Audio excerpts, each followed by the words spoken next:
Bonjour à tous, on est Héloïse Blois et Julien Kostreva, donc de la société A, etc.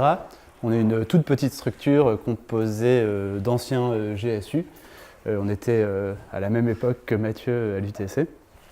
On fait principalement des études urbaines, donc de la programmation sur des projets d'espace public, d'espace de nature, un peu d'équipement culturel. Et on fait aussi de la gestion de projet pour des choses qui sortent un peu des cases ordinaires. On essaye de rejoindre ces deux activités en proposant des nouvelles approches pour faire la ville de manière un peu plus collaborative. Donc aujourd'hui, on va parler d'outils pour la participation citoyenne. Donc c'est pas une présentation théorique parce qu'on n'a pas de formation théorique là-dessus, mais c'est plus les outils qu'on essaye modestement de proposer pour impliquer les habitants, notamment dans les espaces publics, puisque l'espace public, ça concerne tout le monde, donc il y a à plus forte raison besoin d'impliquer les habitants. Donc l'échelle que vous voyez à l'image, c'est une échelle de la participation citoyenne. Il y a différents chercheurs qui ont fait différentes échelles. Nous, on a fait un peu notre synthèse. Le niveau 0 de la participation citoyenne, c'est la manipulation. Enfin, c'est de faire croire aux gens qui décident alors qu'ils ne décident pas. Ça, c'est quelque chose qui est vraiment hyper important en fait, dans toute action de concertation, c'est de clarifier un peu la matière à débat, ce sur quoi on demande leur avis aux habitants et ce sur quoi on ne leur demande pas. C'est important de fixer des règles du jeu qui soient très claires. Donc le niveau un peu 1, c'est au minimum d'informer les habitants de ce qui se passe. Ce qui est important aussi dans cette échelle, c'est que c'est une échelle un peu en forme d'escalier. C'est qu'on peut pas demander aux gens de décider si on les a pas informés, si on les a pas consultés. Donc c'est que pour aller loin, il faut d'abord avoir gravi les marches d'en dessous.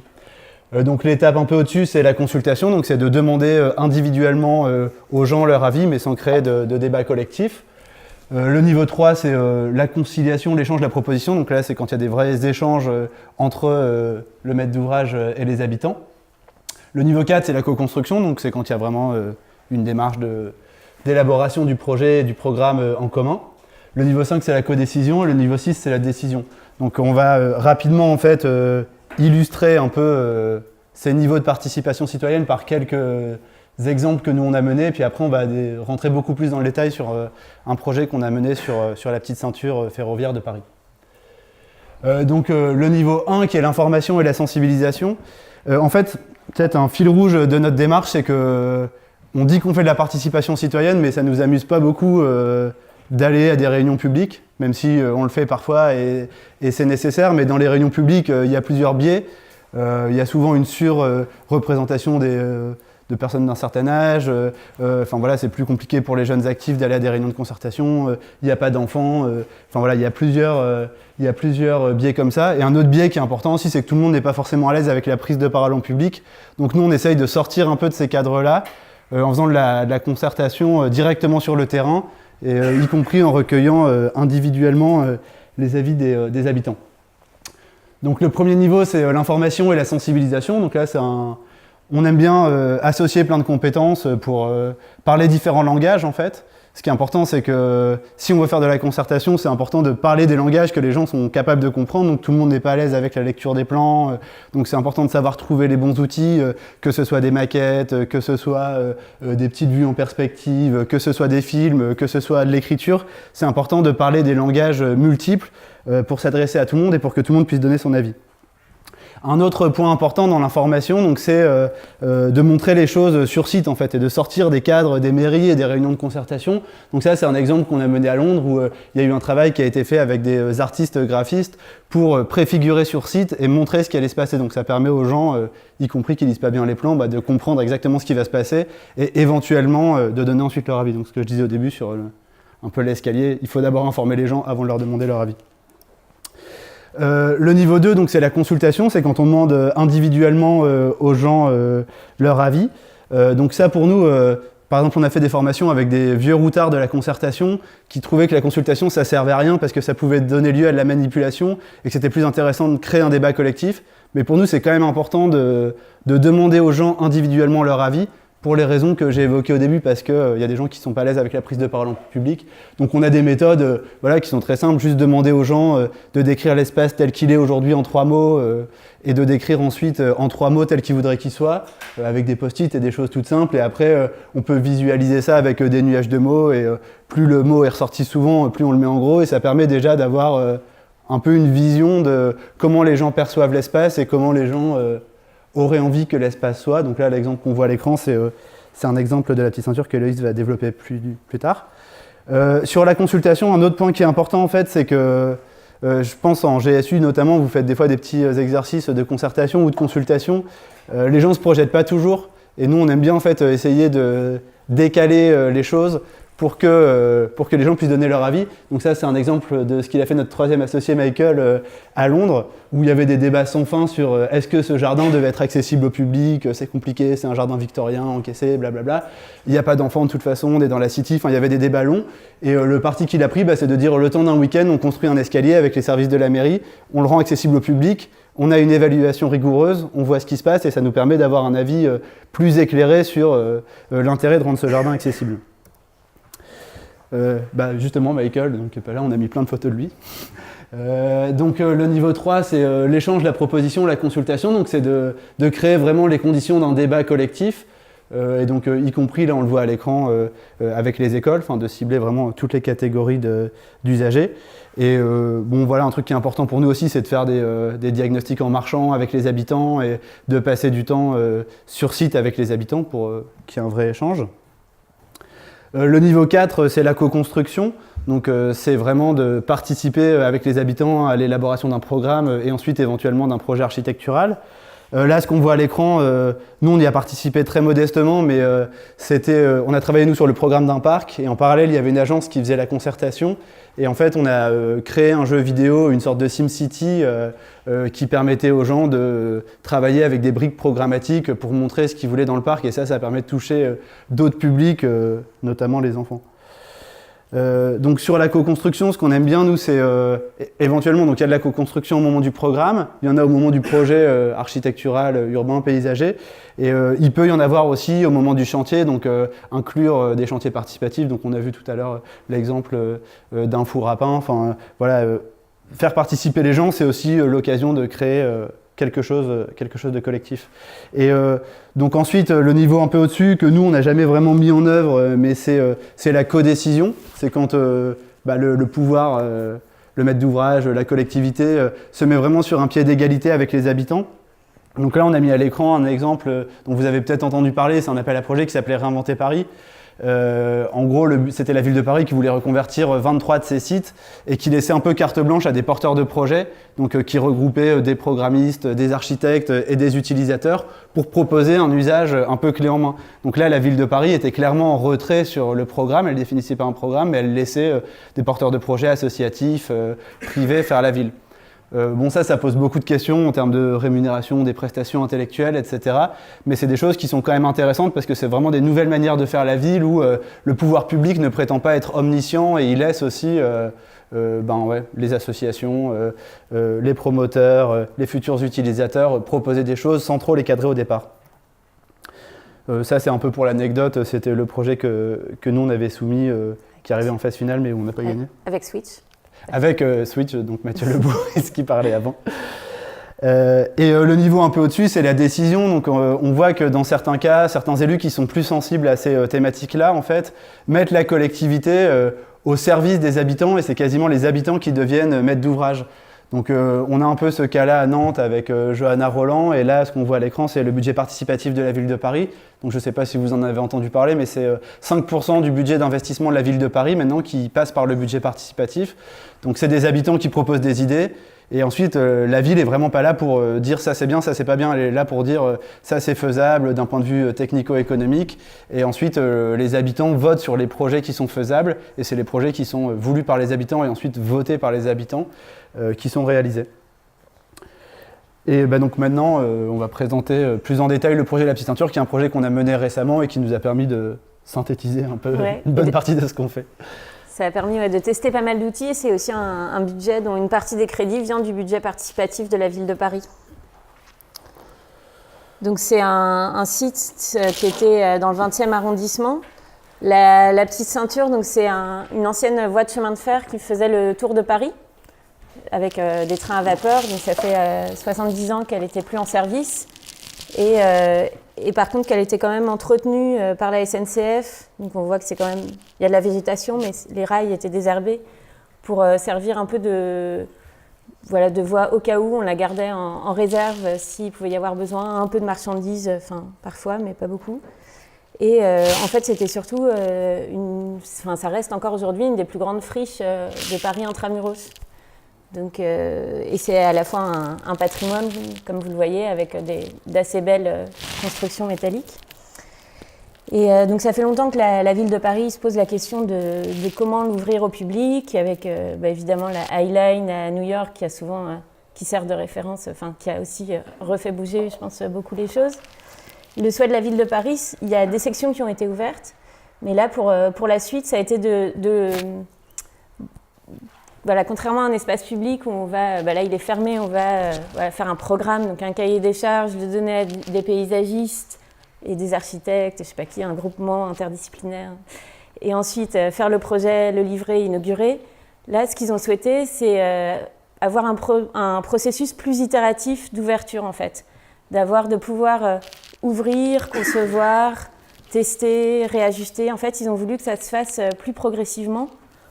À la fois pour des raisons budgétaires aussi, puisque ça permet d'ouvrir plus vite à moindre coût. Mais c'était aussi pour des raisons un peu patrimoniales et d'esprit du lieu. C'est une friche qui certes est fermée, mais qui est beaucoup utilisée par des promeneurs, par des gens un peu qui font de l'exploration urbaine. Il y a beaucoup de jeunes qui vont se filmer, faire des clips. Sur Internet, on trouve des tas de films sur la Petite Ceinture. Il y a aussi des gens qui habitent dans les tunnels, des gens qui n'ont pas de logement. C'est un lieu qui est pratiqué, c'est un terrain de jeu. Voilà, donc l'idée, c'était aussi de ne pas complètement retirer d'un seul coup ces usages pour les remplacer par un square, quoi. Donc c'était de trouver, finalement, un lieu. C'est quoi ce lieu? De réussir à le définir en marchant, en l'ouvrant.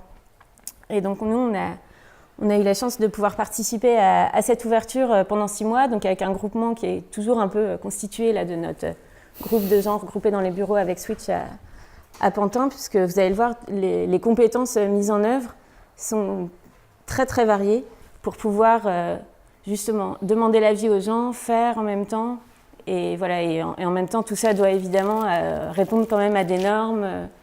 On est quand même ville de Paris, voilà, faut quand même rendre des comptes à la ville de Paris très régulièrement et qu'il n'y ait pas de problème évidemment.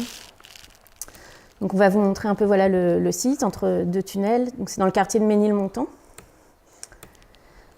Et on va montrer différentes étapes justement d'implication des gens, puisque c'est un peu le thème. Et c'est quoi les outils? Vous allez voir que les outils, en fait, on les a aussi inventés. Même si on a un panel qu'on peut avoir en stock, l'idée c'est de toujours réinventer ces outils. C'est comme l'idée du four à pain.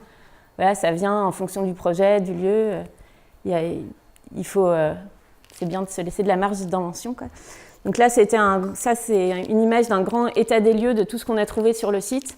Donc on a fait ça de façon participative avec l'association de gestion du lieu et avec les voisins autour qui souhaitaient.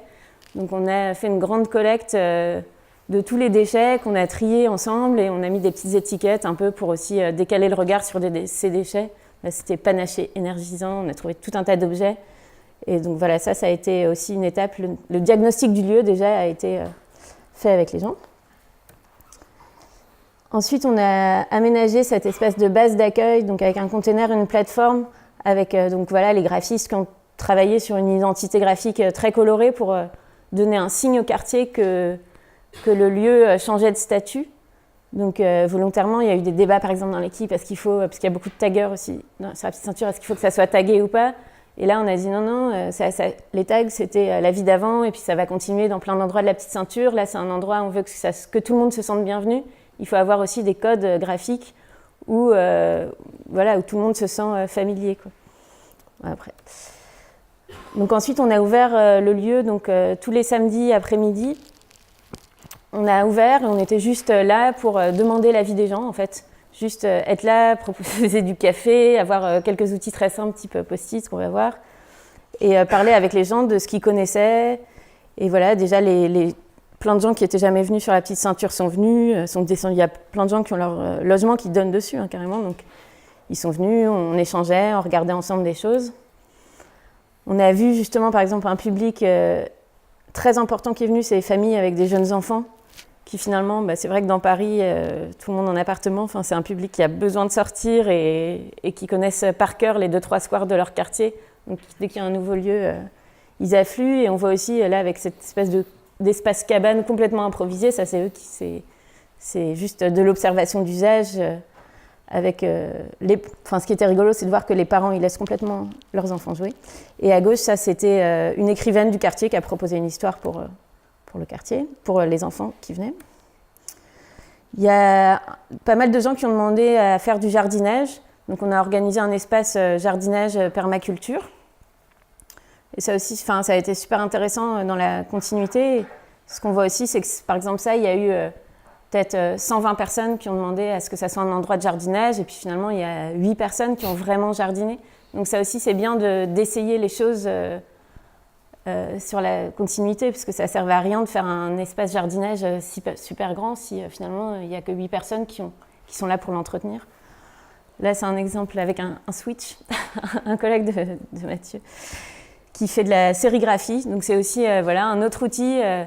On organisait des choses pratiques juste pour faire avec les gens, puisque c'est vrai que d'être ensemble sur des outils concrets, ça permet finalement d'évoquer des sujets, même si ça paraît complètement déconnecté. En fait, c'est la convivialité des outils, quoi. Ça permet en fait d'être tous au même niveau, d'essayer de fabriquer quelque chose, de voir qu'on transforme ensemble. Et à côté de ça, on avait des outils plus classiques de questionnaires qui étaient justement individuels aussi pour que chacun s'exprime, et puis nous aussi. Ensuite, il y a les architectes du groupement, donc des clics et des calques, qui ont fait, en fait, tous les samedis, elles étaient avec une table, elles ont fabriqué, avec ceux qui voulaient, une maquette du site très grande. Donc, c'était l'occasion de regarder autour de soi, de faire, de parler, évidemment, et aussi de se projeter. Donc, en fait, petit à petit, il y a le projet s'est élaboré, même si, évidemment, il y a une partie conception intellectuelle d'un projet architectural et paysager qui est en chambre et qui n'est pas forcément partagé, mais du coup, il était quand même partagé chaque samedi. Et ensuite, pour réaliser cet aménagement, on a organisé un chantier participatif où, là aussi, chacun participait un peu à la hauteur de ses moyens. Il y a des choses qui étaient plus techniques, qui étaient réalisées en interne, par l'équipe de constructeurs, des choses plus faciles qu'on a pu déléguer, avec une fête pour l'ouverture. Et on voit, un des aménagements importants a été de faire, il y a 2 rails sur la petite ceinture, d'en couvrir un de copeaux de bois pour améliorer en fait l'accessibilité. C'est vrai c'est pas un site qui est accessible au public, et en plus avec tous les cailloux dans les traverses, le ballast, les personnes qui ont du mal à marcher vraiment allaient pas beaucoup sur le site. Et des constructions aussi qui évoquent l'univers ferroviaire, qui rappellent que ce qu'il y a de l'autre côté des tunnels, des chariots roulants, un banc petit train un peu. Et une fois qu'on a fait ces aménagements, on a continué à ouvrir un peu sur le même principe, juste ouvrir, les gens font ce qu'ils veulent finalement. Et nous, on observe les usages, donc on fait des tas de choses. On fait par exemple des cartes d'usage, de déplacement. On vient à différents horaires. On est venu quand la petite ceinture était officiellement ouverte avec nos samedis après-midi, mais on est aussi venu en dehors pour voir si les gens qui habitaient là avant, on va dire, que ce soit ou les jeunes, ou les enfants, ou les habitants des tunnels, est-ce qu'ils avaient les mêmes pratiques avec les aménagements ? On a vu par exemple que certains de nos aménagements étaient utilisés aussi en dehors, et ce qui était plutôt bien, ça ne chassait pas en fait les autres usages. Et on fait aussi des reportages photographiques pour montrer en fait comment les aménagements sont utilisés. On a accompagné ça aussi d'un outil plus sensible avec des ateliers d'écriture, puisque comme la mairie de Paris tenait beaucoup au récit et à l'idée que ce lieu, il a besoin qu'on raconte son histoire, que c'est une histoire qui évolue. On a voulu, ceux qui avaient envie d'écrire et de dessiner ont été intégrés pour écrire ce récit. Et début décembre, donc nous, notre mission terminait. On a fait aussi des cafés avec les habitants dans des cafés autour pour essayer aussi d'avoir leur témoignage sur l'expérience. On était aussi accompagnés par une sociologue qui animait les débats. Et en fait, cette expérience a permis de faire des préconisations sur la suite de l'aménagement. Donc aujourd'hui, il va y avoir, pendant 3 ans, cette expérience va continuer. Enfin, l'ouverture continue là, avec une nouvelle équipe qui arrive. Et donc nous, on a livré un bilan en fait, de l'opération où on fait des recommandations sur les aménagements, donc ce qui serait normalement le programme classique. Mais en plus, on fait des préconisations sur comment gérer la dynamique humaine. Ça revient un peu à ce que tu présentais sur Saint-Denis à Christine Garcia, que voilà, c'est un moment de construction, c'est assez festif, c'est concret, c'est super d'impliquer les gens, c'est peut-être un peu plus facile voilà, de faire une fête parce qu'on a fini les travaux. Et par contre, l'entretien, c'est ce que je disais aussi sur le jardinage, voilà, de tenir dans la longueur, c'est pas quelque chose qui est naturel, sans organisation.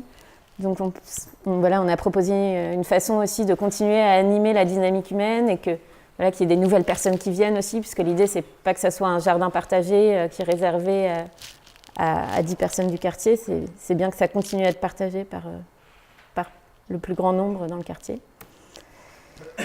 Et aussi, on a fait une partie de la livraison qui est sur la gestion, de dire que justement, s'occuper de l'espace, finalement, ça aussi, ça doit être partagé, puisqu'aujourd'hui, c'est la ville de Paris, c'est assez compliqué déjà entre la mairie centrale, la mairie d'arrondissement, les habitants, les associations, et ensuite, il y a tous les services espaces verts, services bâtiments, le service des carrières, parce que là aussi, il y avait des problèmes, le service patrimoine pour ces passerelles qui sont monuments. C'est assez compliqué, il y a une association qui s'occupe plus du nettoyage et des espaces verts. Donc l'idée, c'est que comment essayer de s'occuper de ce lieu de façon collective, et que ça nous semblait être vraiment ça le défi pour la suite, plus qu'un programme d'aménagement qui serait un cahier des charges d'un aménagement. Voilà, c'était pour remontrer un peu justement comment, dans ce projet, on avait un peu finalement sollicité pas mal de niveaux de concertation et de participation. Finalement, on voit que les choses aussi s'assemblent, qu'il n'y a pas une façon de demander l'avis, qu'on utilise plusieurs outils pour toucher plusieurs publics à différents moments. Je ne sais pas qu'il y a des choses qui fonctionnent plus ou moins bien, mais en tout cas, je pense que c'est un projet, c'est assez rare quand même d'avoir ce cadre de travail où je pense qu'on a pu pratiquement aller jusqu'à la décision, en tout cas pour cette section.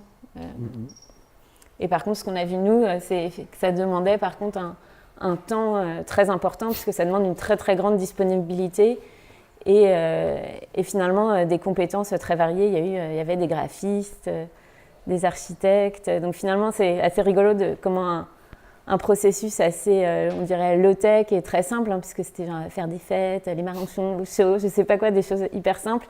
Ça demandait quand même pas mal de compétences et d'ingénierie aussi pour qu'il y ait un suivi et que ça donne quelque chose, quoi. Voilà. Si vous avez des questions.